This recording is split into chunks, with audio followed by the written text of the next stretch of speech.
Hey everybody, Yankee here. Today I want to make my video in kind of a live format here because I've tried multiple times to do it as a recorded video and I just can't get it right. So the pressure of a live chat can sometimes help you put your thoughts together and not be so picky and start over every time you make a small mistake. I wanted to make this video today because I wanted to address something that Nikki Haley just said in a comment. I believe she was on a morning radio show and she was asked about the Charleston church shooting. And she said it was not about racism.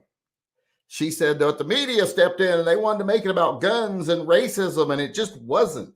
Well, she's half right. It wasn't about guns. Guns were just the tool.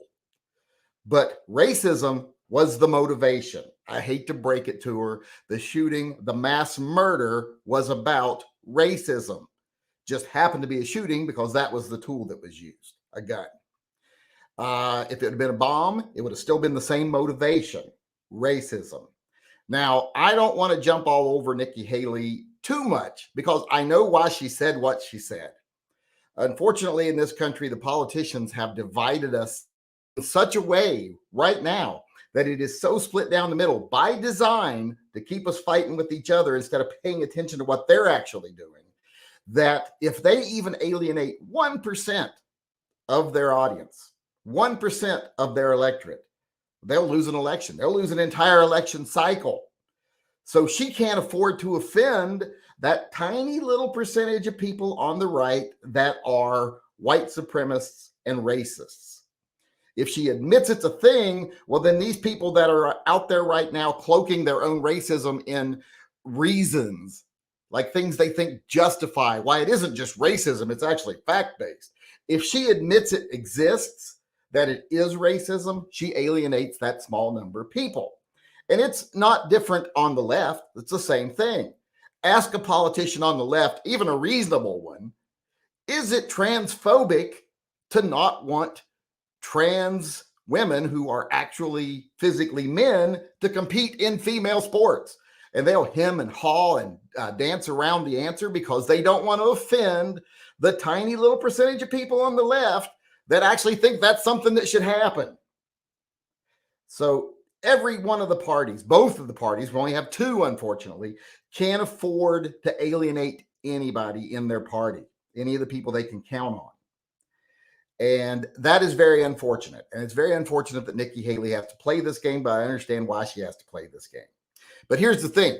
We as a community, we don't have to play this game. We don't have to pretend that there's no racism in our community. You know, let the left deal with their racist. We should deal with ours. In the gun community, we should not tolerate racism. We shouldn't excuse racism, and we shouldn't do it just because, hey, if we call out these people in our community that are racist, that are hateful, they're white supremacists, that are whatever, well, we'll alienate them and we'll lose them. Well, you know, keeping them in the fold, that's losing us way more people. If we actually started standing up to the bad elements in our group instead of being decisive, divisive, if we were more inclusive, if instead of alienating everybody else by supporting the small percentage of our community, if we started to become more open to other people because we don't allow the people who hate them for any other reason other than they just hate them, if we quit letting them be the voices, we would gain multiple people for every person we chased off for their bad ideas. And maybe even some people would change their ideas. If you're living a racist lifestyle, or if you're just a person with some bad ideas or some misconceptions, well, you're not going to ever change those if no one challenges you on them. And I like to believe that most people are good people. Even the 1% or whatever it is in our community that are pretty negative people, nasty ideas, I believe those people can change. If they're really wrong, they can see the light. And they only do that if we call them out and say, hey, I don't know what your motivations are, but your behavior is unacceptable. And if you want to be part of this community, you'll start to reevaluate how you behave. And we're not telling you who you got to vote for, what you got to believe about things like abortion, etc., because that's a problem we have in this community too. We tie ourselves to every right-wing political ideology. And it's because we don't want to alienate, like I said, that loud minority that has given us all black eye for so long.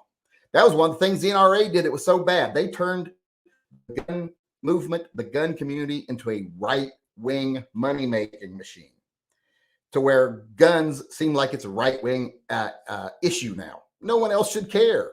And in fact, if you're not right-wing, you should probably be against it. And the NRA propagated that idea for decades because it was profitable.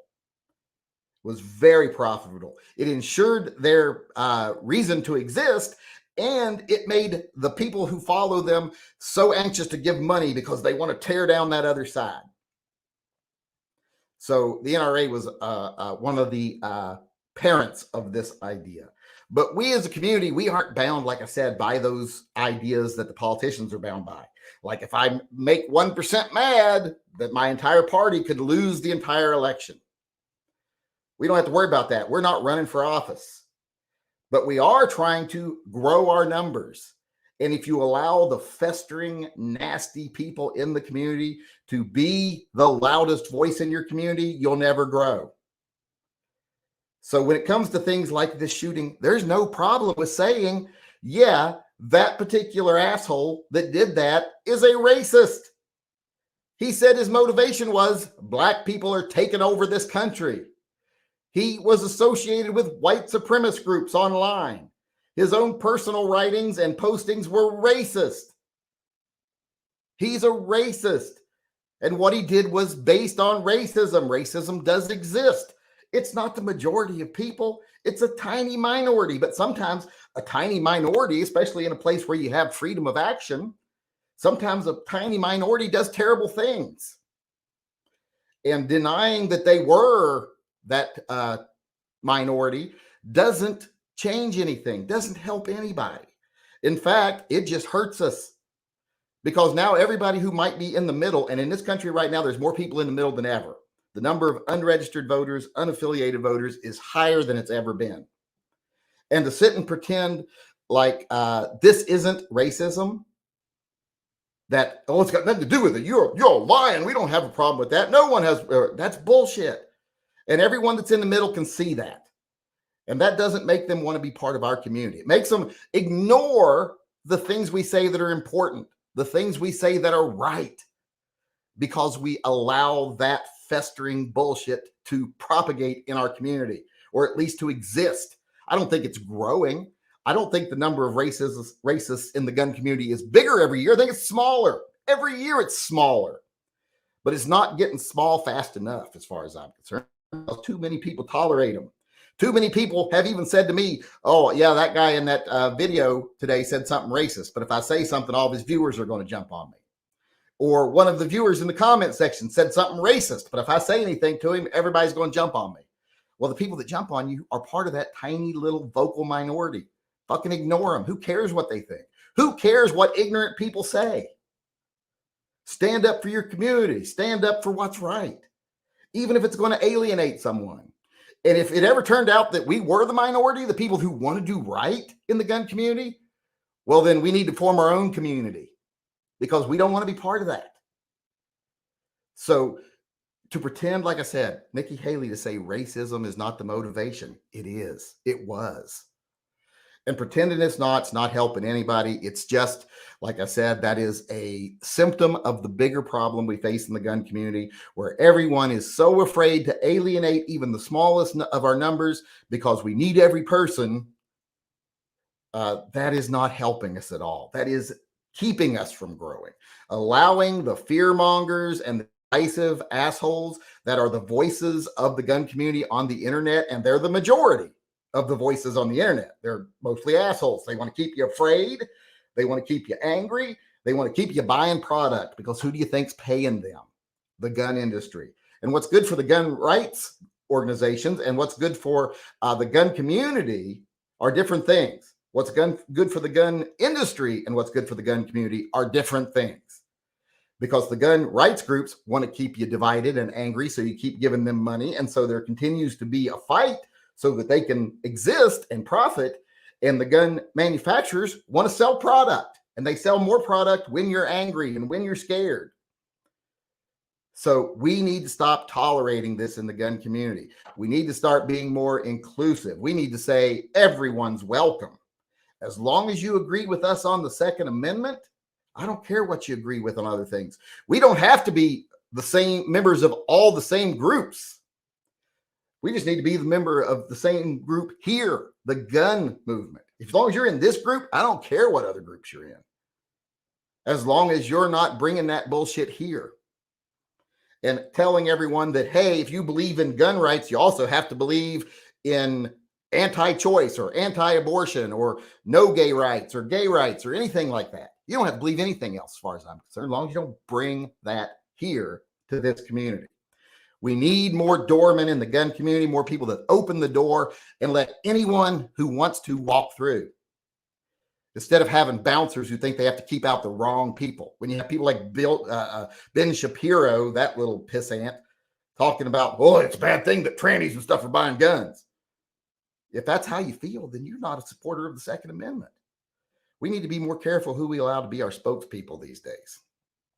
So that's all I wanted to really come on here and say. I want to say, yes, Nikki Haley, that mass murder in that church was about racism. Racism was the motivation, and you can't change it if you don't address it. I understand why you did it, but it's not helpful. And to play that game, I thought you were supposed to be different. Weren't you a third-party candidate at one time who didn't believe in playing the political games? Well, you're playing them now that you're running. Like I said, once that money starts flowing, donations start flowing, people see power in their grasp, their opinions change, unfortunately, and not for the better. And she's a perfect example of that. So do better, Nikki Haley. And community, don't support her for things like that when she says it. Realize, yes, there are some racists in our groups. There are white supremacist groups that are very pro-gun. And a lot of people tolerate their presence just because they're a body. We need to quit doing that. We need to say, you're welcome to stay, but keep your garbage out of the community. Don't tie it to us. Don't make it look like these two things go hand in hand, because they don't. The Second Amendment is one of the cornerstones of our country and our Constitution, and it stands on its own. It isn't reliant on your other opinions, and your other opinions don't reflect on it. So if you want to be negative and you want to be a bad influence, go do it somewhere else. When you're part of the gun community and you're preaching the gun gospel, keep it to the importance of the Second Amendment and be inclusive of everyone. Because if you're not inclusive of everyone, if you don't think everyone should be armed, well, then you're not a supporter of the Second Amendment. You're just someone that likes guns.